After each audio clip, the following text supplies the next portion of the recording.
அலங்காநல்லூர் ஜல்லிக்கட்டில் ஆள் மாறாட்டம் செய்து முதல் பரிசு வாங்கப்பட்டதாக 2ஆம் இடத்தை பிடித்த மாடுபிடி வீரர் கருப்பண்ணன் மாவட்ட ஆட்சியரிடம் புகார் மனு அளித்துள்ளார்.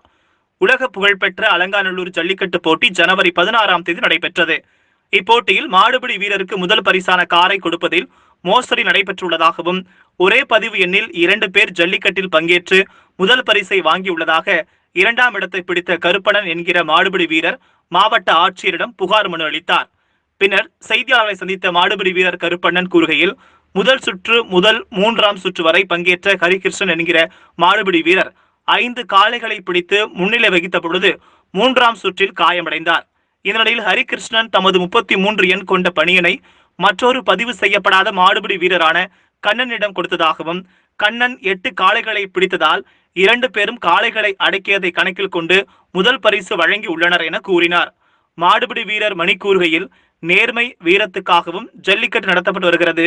புகழ்பெற்ற ஜல்லிக்கட்டில் முறைகேடுகள் நடைபெற்றுள்ளதாகவும், இதனை விசாரித்து முதல் பரிசை கருப்பண்ணனுக்கு வழங்க வேண்டும் என்று கூறினார். ஜல்லிக்கட்டில் முறையாக பயிற்சி கொரோனா செக்கப்பு, ஊர் அடையாள அட்டை, இது போல் உள்ள முறையாக மாடு ஒரு வாரமாக தாமதித்து நம்ம உள்ளே இறங்கியிருக்காங்க. இப்போ பார்த்தீங்கன்னா ஆள் மாறாட்டம் பண்ணி முதல் பேஜில் ஒரு நபர் இறங்கி டிஷர்ட் பதிஞ்சவர் ஒருத்தவர், இறங்கி பிடிச்சவர் ஒருத்தவர். இப்போ முறையாக பிடிச்சி கருப்பண்ணன்றவர் முறையாக பிடிச்சி 11 காளைகளை பிடிச்சிருக்காரு. அப்படி பார்த்தாலும் 9 காளைகள் தான் அவங்க சொன்னது, மீத 2 காளைகள் சொல்ல விடலை. ஏன்னா காரு பைக்கு முறையாக கொடுக்க வேண்டியவங்களுக்கு மட்டும்தான் மாடு ப்ரைஸ் கொடுக்கணும்.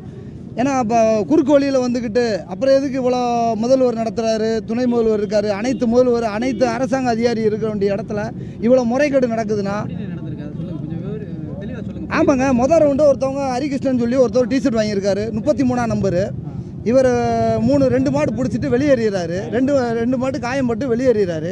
அந்த காயம்பட்ட டிஷர்ட்டை இவர் என்ன செஞ்சாரு, அந்த டிஷர்ட்டை எப்படினாலும் போய் அந்த காயம்பட்டு முன்னே நைட்டில் ஏற்றிட்டு போயிருப்பாங்க. ஏற்றிட்டு போகும்போது அந்த டிஷர்ட்டை கலட்டி இவர் உள்ளே வந்திருக்கலாம், கண்ணன் சொல்லி.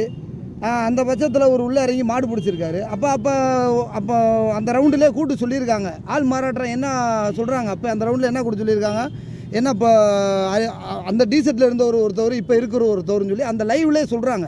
இப்போ அப்போயே அவர் வெளியேற்றி இருக்கணும். இப்போ நேர்மையாக பிடிச்சி ஒரு 11 காளையில் பிடிச்சி எல்லா செக்கப்பும் முடித்து வந்தவருக்கு, நேர்மைக்கு உள்ளவருக்கு வழியே கிடையாதா? ஏன் கார் இது போல் உள்ள ஆளுகளுக்கு உயிரை கொடுத்து பணையை வச்சு தானே மாடு பிடிக்கிறோம்? அப்படி உள்ள நபர்களுக்கு அரட்டாப்பட்டி கருப்பண்ணன்றவர்களுக்கு நேர்மையாக அந்த போல் நபர்களுக்கு முதல்வர் கண்டிப்பாக முதல்வரும் துணை முதல்வரும் அண்ணன் வருவாய்த்துறை ஆர்பி உதயகுமாரும் மாவட்ட ஆட்சியாளரும் கண்டிப்பாக கருப்பண்ணனுக்கு கார் கண்டிப்பாக கொடுக்கணும். ஏன்னா முதல் பரிசு கண்டிப்பாக கொடுக்கணும். ஏன்னா நேர்மையாக வந்தவங்களுக்கு அவங்க பரிந்துரை பண்ணணும்.